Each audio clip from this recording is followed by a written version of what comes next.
बेटे, today we will start second chapter, inverse trigonometric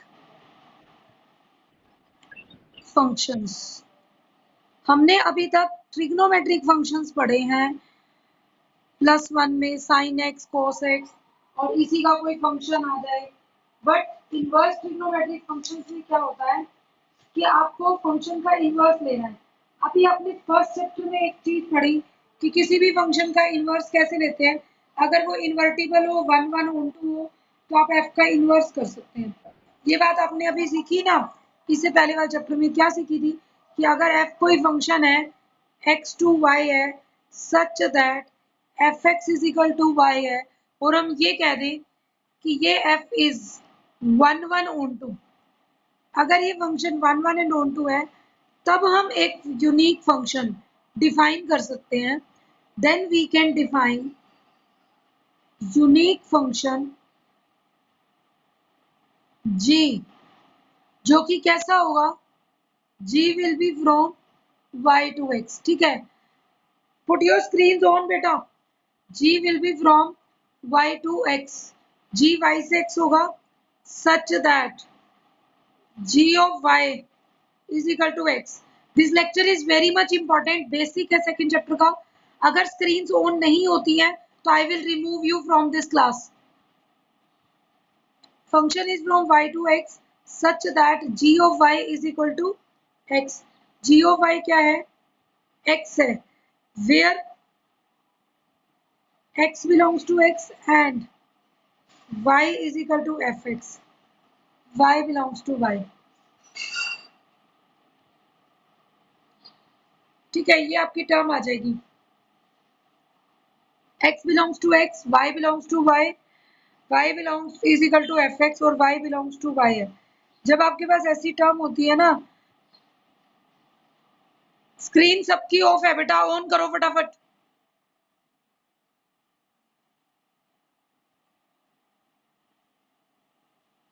next, अब आपको क्या करना है, टर्म देखो तो कहने का मतलब हमें कब पता चलता है कोई फंक्शन अगर x से y का है और वो 1 1 2 है तो एक फंक्शन आप y टू x का डिफाइन कर सकते हैं जो कि यूनिक होगा और g क्या होगा, inverse of f। This function this function g is called inverse of f। g को हम क्या बोलते हैं, f का इनवर्स। नाउ तो अब हमें कैसे पता चलेगा g इनवर्स अगर f इनवर्स, अगर g f का इनवर्स है that is f inverse is equal to g। कोई कहे g का इनवर्स निकालो तो g तो खुद f इनवर्स है और उसका फिर इनवर्स कर रहे हो तो वापिस f आ जाएगा। तो इट मीन्स हमारे पास एक टर्म आ गई, अगर हम f इनवर्स ओ f x के ऊपर लगाएंगे ना, f इनवर्स ऑफ x तो x ही आंसर आएगा and f of f inverse of y लगाओगे तो y ही आंसर आएगा। यहाँ पे पहले fx आएगा बाद में f इनवर्स, यहाँ f इनवर्स है तो y लगाना पड़ेगा तो वो भी वापस y बन जाएगा। ठीक है, तो ये हमने ट्रिग्नोमेट्रिक फंक्शन में पढ़ रखा है। अब हमें एक बात और भी पता है, हमने +1 में पढ़ी थी क्या कि ट्रिग्नोमेट्रिक फंक्शंस इंपॉर्टेंट चीज थी, किसी को ध्यान हो तो अपने आप को कुछ रिपीट करते हैं किसी इंटरवल के बाद, हम ऐसे फंक्शंस को क्या बोलते हैं, आर पीरियोडिक फंक्शंस।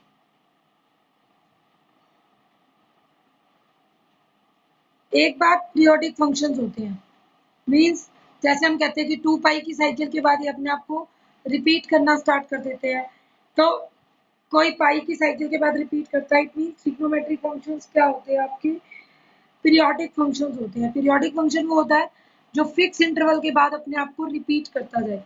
ठीक है, लेकिन एक बात और भी है ट्रिग्नोमेट्रिक फंक्शंस के बारे में, दीज फंक्शंस, ये जो ट्रिग्नोमेट्रिक है उन्हीं के बारे में बता रही हूँ। These functions are not 1 1 onto over होते हैं, ऐसा नहीं है होंगे नहीं, बट कहाँ नहीं होंगे, not one one onto over whole of their domain.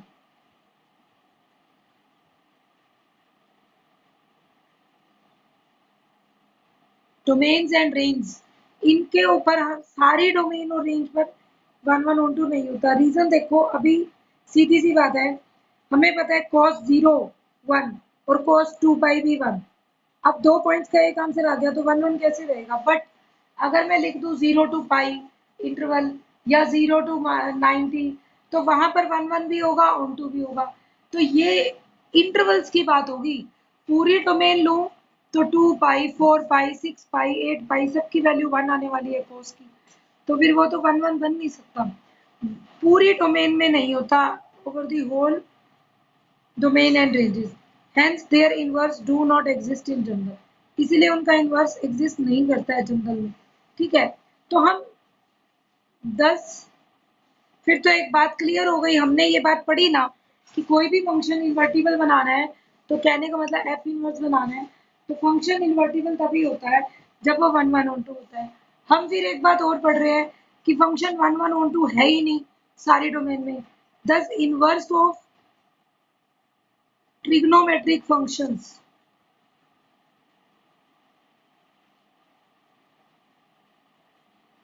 Do not exist in general.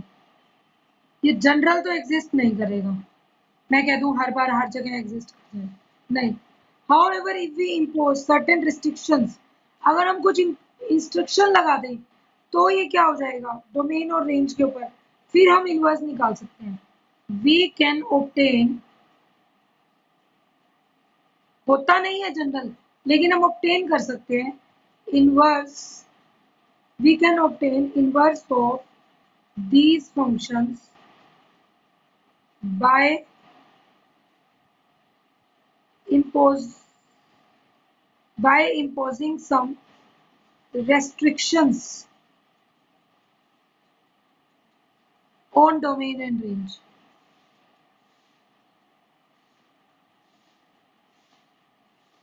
ठीक है, by imposing some of the some restrictions on domain and range।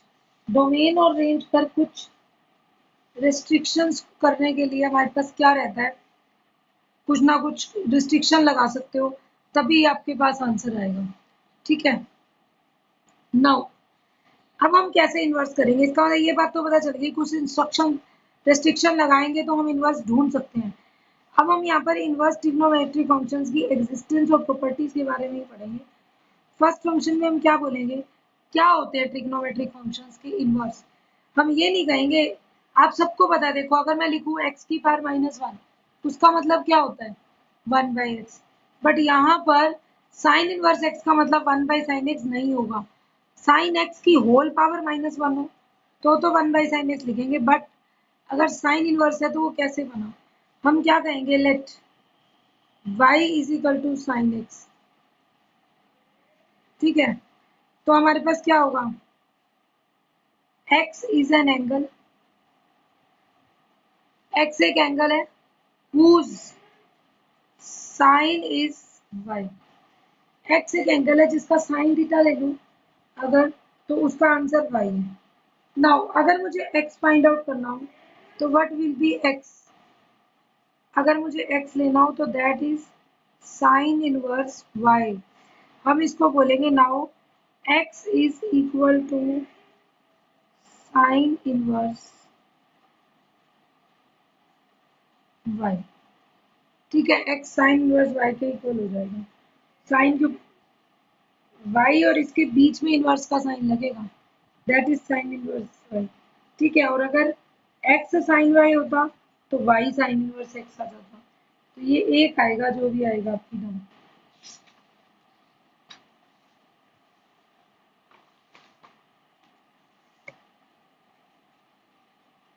Next देखो, अगर हमें इसको साइन इनवर्स बनाना है तो एक बात और भी है, हमारे पास क्या कंडीशन थी बेटा, साइन y इज x, अगर ऐसे ले लूं और y is sine inverse x। ठीक है, अगर मैं पुटिंग वैल्यू वापस अगर इसको पुट करूं तो साइन ऑफ यूजिंग 2 in 1, 2 को वापस 1 में रखना, तो साइन ऑफ y का मतलब sine inverse x is equal to x। It means sine inverse का वापस साइन लोगे तो वो x ही रह जाएगा। तो ये भी एक प्रॉपर्टी है। हमारे पास प्रॉपर्टीज आएंगी अलग अलग सॉल्व करने के लिए, देखो हम कैसे कर सकते हैं। बट आप ये कंफ्यूज मत होना, साइन इनवर्स x का मतलब है इनवर्स ट्रिग्नोमेट्रिक।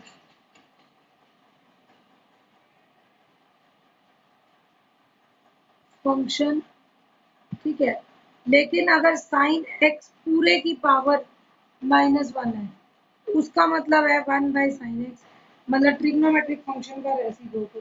तो इन दोनों चीजों में कभी भी कंफ्यूज मत होना, ठीक है।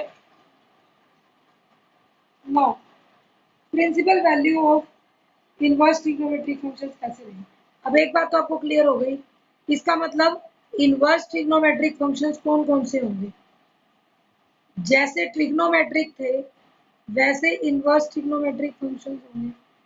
एक एक को बनाने के लिए डायरेक्ट लिख दे क्या क्या एग्जिस्ट करेंगे। Sign inverse x, cos inverse x, tan inverse,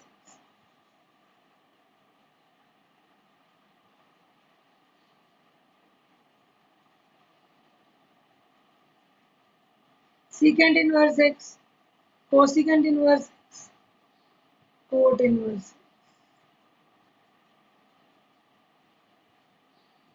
ठीक है, ये आ जाएंगे। तो ये 6 ट्रिग्नोमेट्रिक फंक्शन हो गए। Sine inverse, cos inverse, tan inverse, secant inverse, cosecant inverse, cot inverse. Principal value जो हमें देखनी है, हमें कैसे पता चलेगी व्हाट इज प्रिंसिपल वैल्यू, किसको बोलते हैं प्रिंसिपल वैल्यू। एक की बताऊंगी फिर बाकियों की क्लियर हो जाएगी।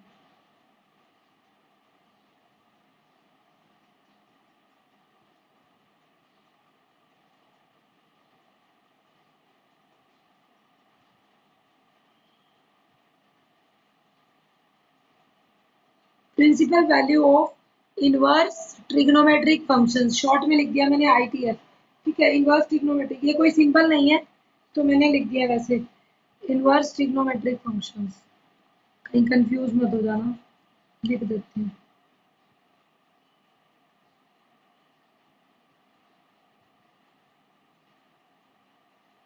ठीक है। नाउ अगर ये इनवर्स ट्रिग्नोमेट्रिक फंक्शंस को सॉल्व करके देखें तो हम क्या लेंगे, पहले कोई इनवर्स फंक्शन ले लिया, let y is equal to sine inverse x। This implies अगर y साइन इनवर्स x है तो x की वैल्यू क्या होगी, sine y, x sine y के बराबर होगा। हम रिलेशन ढूंढना चाहते हैं y और x के बीच में क्या रिलेशन होगा, तो कैसे ढूंढ सकते हैं। लेट अगर मैं x को हाफ ले लूं तो साइन y भी कितना आएगा, हाफ। साइन y को क्या लिखेंगे, साइन पाई बाई 6। अब आपको बता रखा है साइन साइन ऐसे कट नहीं करना होता है, +1 में हमने जनरल रूल्स में पढ़ा था। This implies y is sine sine हो तो n प्लाई प्लस -1 की power n pi by 6, n pi plus -1 raise to power n into pi by 6, where n is integer.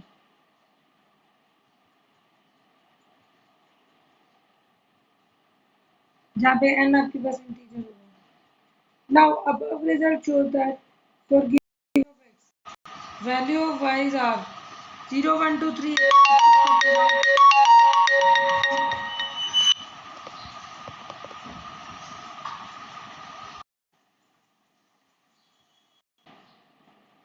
ठीक है। तो where n is integer, n आपके पास क्या था, इंटीजर था, तो y इसका मल्टीपल आया। अब एक बात बताओ, मैं जितनी वैल्यूज डालूं उतने आंसर्स आएंगे, क्या y की वैल्यू यूनिक है, y इज नॉट यूनिक। हमें तो यूनिक प्री इमेज चाहिए होती है। हम ये कहते हैं y अगर ये इनवर्स फंक्शन है, x पुट करने में y आ रहा है तो y पुट करने पर x आए तो वो प्री इमेज हुई।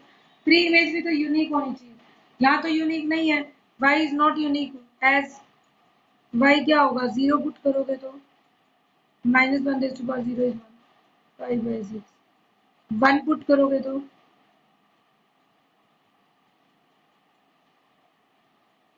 फिर आ जाएगा बाई +2 पाई/6।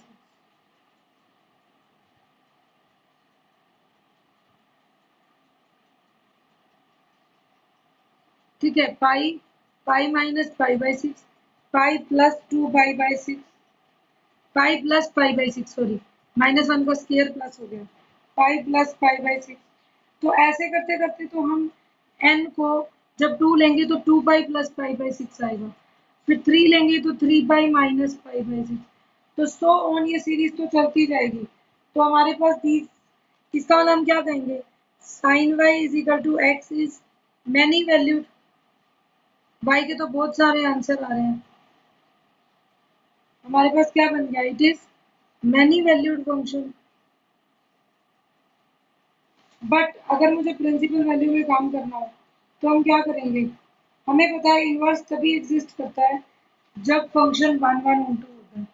ठीक है, अब 1 1 बनाने के लिए मैं कौन कौन से एक्स लूँ कि यूनिक आंसर आए। तो हमारे पास फर्स्ट ब्रांच क्या रहेगी कि अगर मैं देखो डोमेन पर कुछ कंडीशन लगाऊं ग्राफ के, तो हम ये कहेंगे कि इसकी रेंज तो -1 और 1 के बीच में है, डोमेन पर कंडीशन लगा सकते हो क्योंकि रेंज तो -1 और 1 के बीच में रहेगी। तो हम एक्स क्या क्या टर्म ले सकते हैं,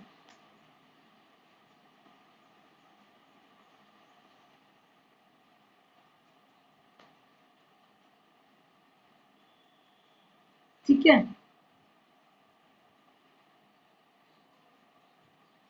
क्या आ गया इंटरवल, -90 टू 90। अगर इसके अंदर करेंगे तो ये हमारे पास क्या बन गया, 10 -90 to 90 is,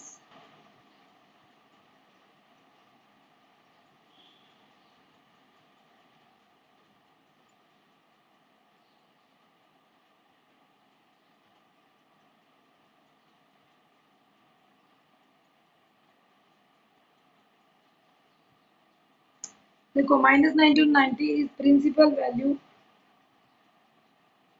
branch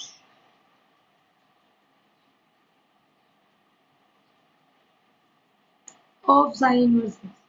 sign inverse x function की जो प्रिंसिपल वैल्यू ब्रांच है वो कौन है, -90 टू 90। मतलब ग्राफ पहले हॉरिजॉन्टली मूव करता था, अब वर्टिकली मूव किया करेगा। आपको अगर ग्राफ्स आते हैं तो आप इसको जल्दी से ढूंढ सकते हैं, अदरवाइज आपके लिए दिक्कत हो जाएगी। तो अब मैं प्रिंसिपल ब्रांचेस दिख रही हूँ सबकी सिमिलरली, मतलब ये बनेगा तो बहुत सारा और बहुत सारे आंसर्स भी आएंगे, पर ऐसा कौन सा आंसर है कि आंसर उसके बीच में भी आ जाए -1 और 1 के, क्योंकि साइन उसके बीच में होता है। प्लस हमने ये देखा कि वो यूनिक भी हो, ऐसा ना हो रिपीट करना शुरू कर दे। तो -90 टू 90 वापस इसकी ब्रांच है, उसके बाद तो हम इसको रिपीट कर सकते हैं कितने भी बार। ठीक है, ऐसे ही कोसाइन फंक्शन लेंगे तो उसके अंदर भी क्या आएगा, अब कोसाइन में होगा -पाई टू 0, फिर 0 टू पाई, पाई टू 2 पाई, ऐसे चलते जाएंगे -1 और 1 के लिए। बट प्रिंसिपल ब्रांच देखें तो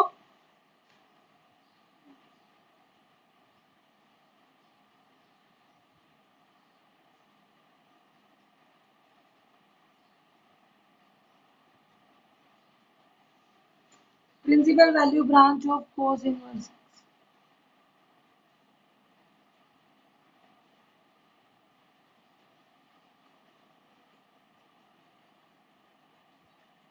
क्या आ जाए, प्रिंसिपल वैल्यू क्लोज इंटरवल ही ले लोगे, 0 टू पाई। ठीक है, 0 टू पाई का क्लोज इंटरवल होगा जो कि principal value branch of cos inverse x. फिर आएगा टेन इनवर्स एक्स, इसकी भी प्रिंसिपल ब्रांच लोगे, वो बनेगी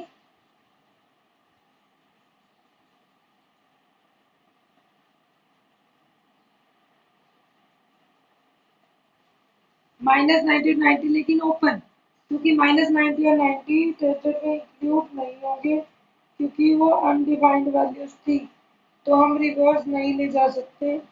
फिक्स इंटरवल के अंदर काम करना है, इसीलिए हमने उसको ओपन बना दिया, साइड के पॉइंट्स इंक्लूड ही नहीं होंगे। फिर आपके पास आएगा कोसिकेंट इनवर्स।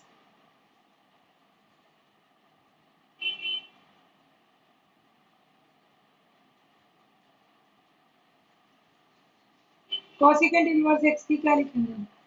साइन वाली तो लेंगे ही, लेकिन इसका रेसिप्रोकल है, और एक जीरो माइनस, ये आपका साथ नहीं आएगा, मतलब -90 से जीरो, ठीक है, -90 to 90 और -0 हो जाएगा, तो ये आपके पास आ जाएगी principal branch of cosecant inverse x. Similarly secant inverse x की क्या होगी? कोस वाली।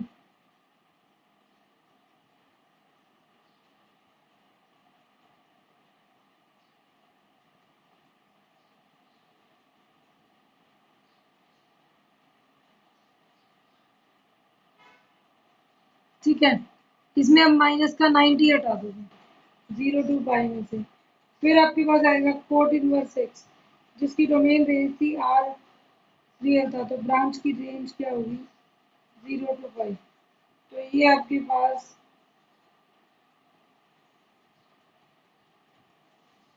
ये रियल टेबल आ जाएगी, देखो आपकी बुक्स में दी हुई है।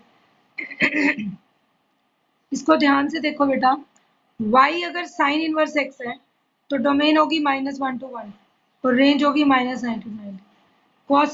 Cos inverse x -1 to 1, 0 to पाई। टेंजेंट इनवर्स x रियल होंगी सारी domain, answer is -90 to 90। Cot inverse x real, 0 to पाई।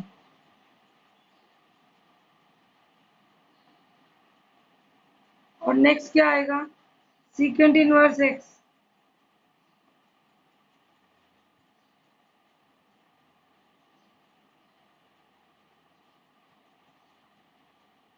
ठीक है, देखो अब साइन इनवर्स एक्स आ गया, कोस इनवर्स एक्स आ गया, टेंजेंट आ गया, कोट, सीकेंट इनवर्स एक्स,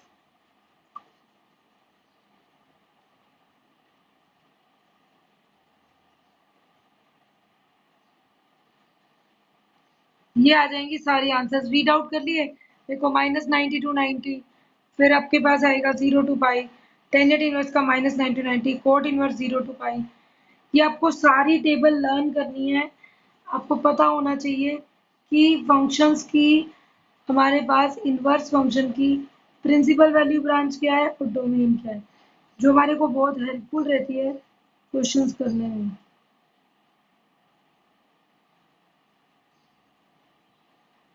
ये आपके पास आ जाएगा ट्रिग्नोमेट्रिक फंक्शन। अब देखो, इनवर्स ट्रिग्नोमेट्री लिखने के बाद अब आते हैं बेटे ग्राफ। ग्राफ से आपको क्लियर करना है, जब ग्राफ क्लियर हो जाएंगे, आज थ्योरी हो पाएगी, ग्राफ क्लियर हो जाएंगे तब आपको पता चलेगा कि ये तो कुछ है ही नहीं, साइन इनवर्स और ये सब। देखो, पहले मैं बनाऊंगी सीधा फंक्शन। फंक्शन लेते हैं y is equal to sine x. अगर y is equal to sine x है, क्या चाहिए?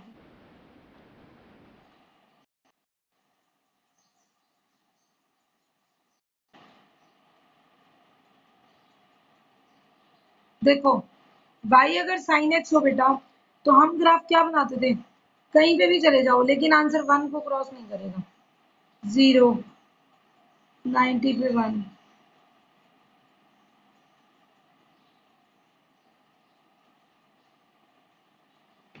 ठीक है, ये हमारा ग्राफ होता है।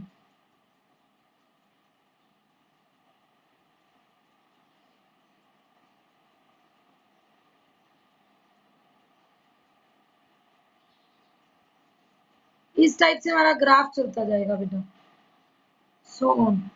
क्या ग्राफ होता है? देखो, साइन 0 0, ये 90 आ गया, साइन 90 1 हो गया, फिर साइन पाई 0 180, फिर साइन 3 पाई बाई 2 पे फिर -1।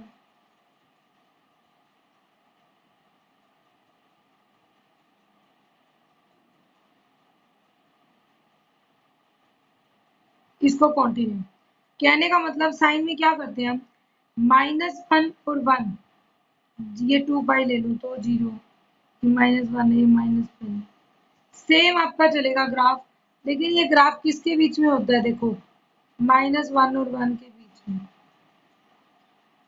अब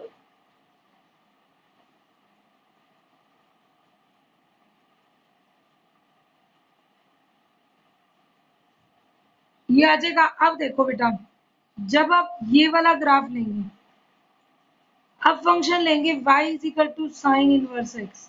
अब ध्यान से करेंगे, when x is 1 sine inverse 1 is 90। तो जब x 1 है,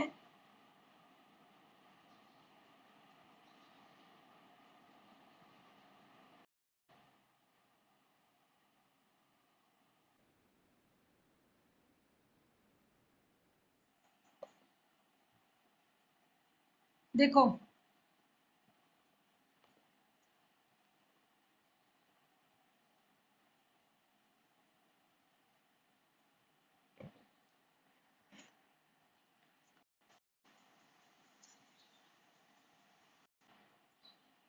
देखो बेटा, जब हम ऐसे बनाएंगे ना, देखो पहले -1 था, अब तुमने यहाँ 90 लिया।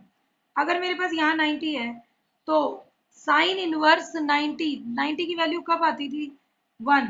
तो अब यहाँ पर 1 होगा, ये ऐसे जाएगा। फिर साइन पाई आएगा, ये 0 हो जाएगा।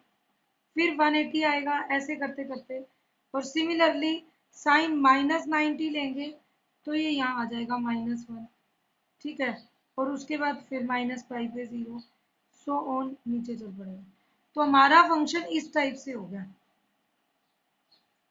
ठीक है, जो ग्राफ ऐसे था वो मूव होकर इस शेप में हो जाएगा। अब ये यहाँ -1 और 1 के बीच में रहेगा, वो वहां था -1 के, अब ये x एक्सिस पर -1 और 1 के बीच में रहेगा। तो अब हम सब देख सकते हैं फंक्शन में, बाकी है तो x हमेशा डोमेन ही। तो अब यहाँ पर दोनों का लिख रही हूँ, अगर साइन एक्स फंक्शन हो और साइन इनवर्स एक्स हो, तो साइन एक्स की डोमेन क्या होती है, कंपैरिजन आपको समझ आ जाएगा। डोमेन मतलब क्या क्या एक्स ले सकते हैं, सारे रियल्स। और रेंज क्या होती है, -1 to 1। रेंज होती है -1 और 1 के बीच में कुछ भी। लेकिन जब y साइन इनवर्स एक्स लिया, तो अब क्या होगा, साइन इनवर्स एक्स लेते ही डोमेन हो जाएगी। अब ये x कहाँ से कहाँ ले सकती हो, सिर्फ -1 और 1 के बीच में। तो डोमेन इज -1 to 1। अब आपको लगेगा कि रेंज तो सारी है ना, फिर y दूर दूर तक फैला है, बट नहीं। अब यहाँ पर प्रिंसिपल ब्रांच काम आती है, क्योंकि ये फंक्शन ही नहीं रहेगा। नहीं तो 1 1 फंक्शन जब हम करते थे, तो हम किसी को भी फंक्शन चेक करने के लिए क्या करते हैं, जैसे ये है, आप ना कहीं पर भी वर्टिकल लाइन ड्रॉ करके देखो। जब भी हम कभी वर्टिकल लाइन ड्रॉ करते हैं, तो वर्टिकल लाइन ड्रॉ करने का मतलब क्या होता है, देखो ऐसे कोई भी वर्टिकल लाइन ड्रॉ करी, तो वर्टिकल लाइन ड्रॉ करने का मतलब होता है, ये लाइन ग्राफ को एक बार में एक ही पॉइंट पर कट करेगी। यहाँ ड्रॉ करूँ, यहाँ ड्रॉ करूँ, कहीं पर भी वर्टिकल लाइन ड्रॉ करूँ, पॉइंट को एक ही बार कट करेगी। यहाँ पर ऐसा नहीं होगा, एक वर्टिकल लाइन एक लाइन को कितने ही पॉइंट्स पे कट कर जाएगी। हमेशा चेक वर्टिकल से ही करना होता है। यहाँ पर अगर मैं देखो -90 से लेकर 90 तक का पोर्शन डार्क कर दूं, इस पोर्शन में कहीं पर भी वर्टिकल लाइन ले लो, एक ग्राफ को एक बार एक पॉइंट पे कट करेगी, उसके बाद वो दो दो पॉइंट्स पे आना शुरू हो जाएगा वर्टिकल। तो देयरफॉर इसकी रेंज जो प्रिंसिपल ब्रांच होती है, वही रेंज होती है -90 to 90। तो आपको ये चीज करनी है, ग्राफ से समझनी है। साइन का ग्राफ ऐसे होता है, हमने +1 में पढ़े थे। साइन के ग्राफ में क्या करते हो, -1 और 1 को वैल्यू क्रॉस करती नहीं, और 0 और 180 हम 1 0 to 2 पाई बनाते हैं, वही चेन चल पड़ेगी सारी। यहाँ पर भी ये होगा -90 to 90 है, अब ये बार बार रिपीट होता रहेगा। तो आपकी डोमेन और रेंज उल्टी हो गई। ये साइन इनवर्स फंक्शन किया और ये साइन एक्स किया। नेक्स्ट देखो, अब y is equal to cos x को लेते हैं। y जब कॉस एक्स लेते हो, तो पहले ग्राफ बनाओ। कॉस 0 अब 1 होता है, कॉस 90 0 होता है, कोस 180 -1 हो जाएगा, 3π/4 अगेन 0 होगा, 3π/2 और 2π। मैंने इसको बराबर पार्ट में मार दिया। कोस 0 इज 1, 90 पर 0, 180 पर -1, 3π/2 पर 0 और 2π पर 1। ये ग्राफ होता है। लेकिन हम इसको भी क्या करते हैं, सेम इधर और सेम ऐसे एक्सटेंड करते जाते हैं। तो देखने में तो हमें साइन कोस एक से लगते हैं, बट वो 1 से क्रॉस कर होता है, ये 0 से करता है। साइन वाला 0 से करता है, ये 0 को क्रॉस नहीं करता। तो ये इस टाइप से कोस का ग्राफ है। अब ये कह रहा है कोस के ग्राफ में भी क्या चीज है, देखो ये 1 है इधर और इधर क्या है -1। अगेन कोस फंक्शन की डोमेन क्या रहेगी, ऑल रियल्स, और रेंज क्या रहेगी -1 to 1। लेकिन अगर मैं कॉस फंक्शन का ग्राफ इनवर्स में ड्रॉ करूं तो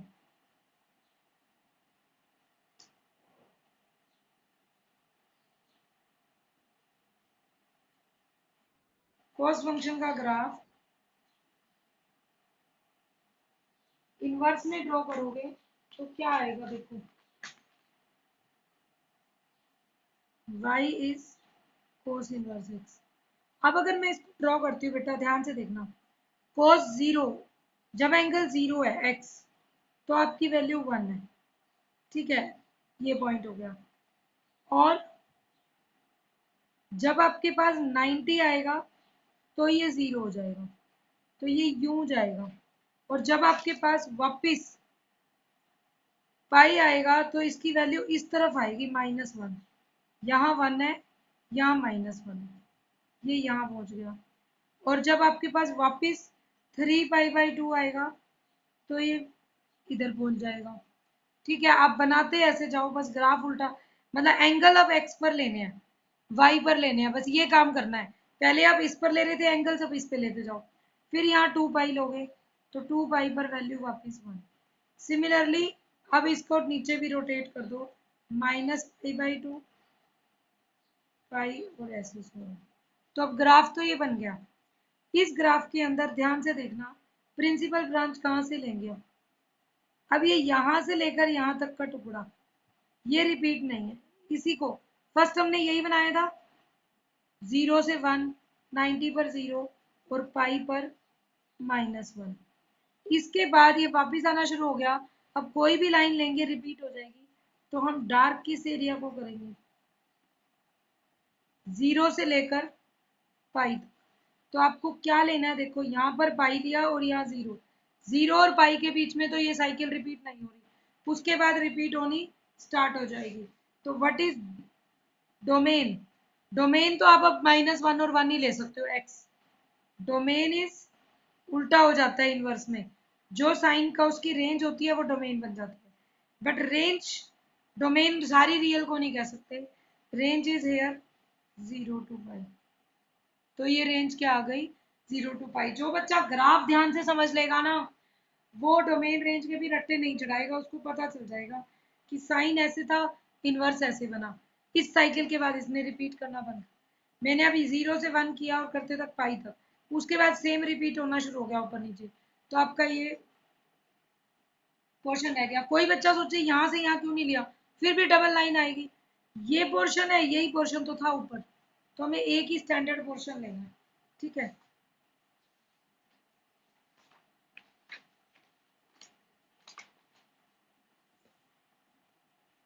नेक्स्ट देखो बेटा, नेक्स्ट हम लेंगे साइन कोस के बाद tangent x. y is tan x, y is tan inverse x।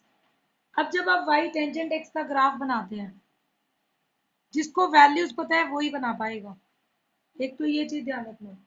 अब y अगर टेंजेंट x लेना हो तो ग्राफ कैसे बनता है, देखो टेंजेंट 0 0 होती है और टेंजेंट 90 कितना होता है, अनडिफाइंड।